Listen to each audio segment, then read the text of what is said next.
দেখো 10টার সময় এখন মাংস বানাচ্ছি।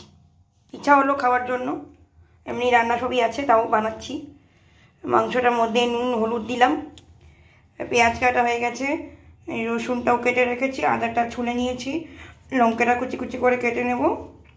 আর এই যেখানে তেল আছে এটার মধ্যে অল্প একটু তেল এর মধ্যে মাখিয়ে নেব, নিয়ে গ্যাসে আর তেল দেবো না, অল্প তেল মাংসের মধ্যে মাখিয়ে নেব, নিয়ে তারপর মাংসটা ওখানে দিয়ে ভালো করে ভাজবো, ভেজে তারপর পেঁয়াজ আদা রসুন দেব। তো চলো দেখতে থাকো। তো এই দেখো মাংসটা দিয়ে দিয়েছি, এখানে মাংসটা ভাজছি, ভাজা হয়ে গেলে তারপরে আবার তোমাদেরকে দেখাচ্ছি। এই দেখো দেখতে পাচ্ছ মাংসটা প্রায় ভাজা ভাজা হয়ে গেছে। এটা এর মধ্যে একটু চর্বি চর্বি মতন আছে মাংসটার মধ্যে, তো সেই জন্য তেল ছাড়ছে। এমনি তো আমি একটু তেল দিয়েছিলাম, চর্বিটা আছে বলে তেলটা ছাড়ছে, তা না হলে এটা কিন্তু পুড়ে যেত এখানে, কারণ আমি একদমই কড়াইতে কোনো তেল দিইনি। তো এবার এটা আরেকটু ভাজা ভাজা করে নেবো, তারপরে এর মধ্যে আদা রসুন পেঁয়াজ লঙ্কা টমেটো সব একসঙ্গে দিয়ে দেবো। এই দেখো এখানে আদা রসুন আর টমেটো আর লঙ্কাটা দিয়ে দিলাম, দিয়ে এবারে সবগুলোকে একসঙ্গে কষিয়ে নেব।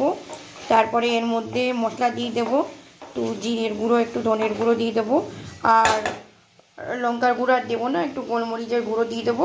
তারপরে আর একটু ভাজা ভাজা করে নিয়ে জল ঢেলে দেবো।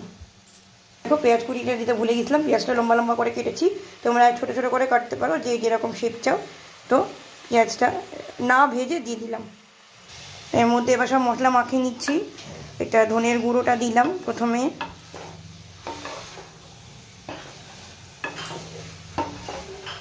এবার এর মধ্যে জিরের গুঁড়োটা দিয়ে দিলাম,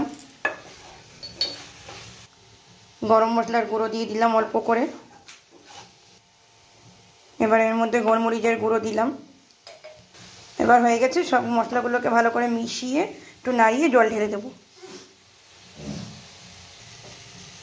এই দেখো মাংসটা থেকে তেল বেরিয়ে এসছে, ওই তেলেই রান্না হয়ে গেছে। এবারে এখানে জল আছে, জলটা দিয়ে দেবো। এবার আরেকটু জল দেবো, দিয়ে এটা ঢাকা দিয়ে দেবো, এবার সিদ্ধ হবে, তারপরে ব্যস্ত হয়ে যাবে। এই দেখো ভালো মতন জল দিয়ে দিয়েছি, গ্যাসটা একদম সিমে করে দিয়েছি, সিমে না একটু বাড়িয়ে দেবো, দিয়ে আমি এবার ঢাকা দিয়ে দিলাম, আর গ্যাসটা অর্ধেক মতন বাড়িয়ে দিলাম, অর্ধেকটা মতন বাড়িয়ে দিলাম। এবার এটা হোক আস্তে আস্তে, তারপরে খুলে দেখবো কেমন হলো। তো দেখো মাংসটা হয়ে গেছে আমাদের করা, দেখতে পাচ্ছ কত সুন্দর।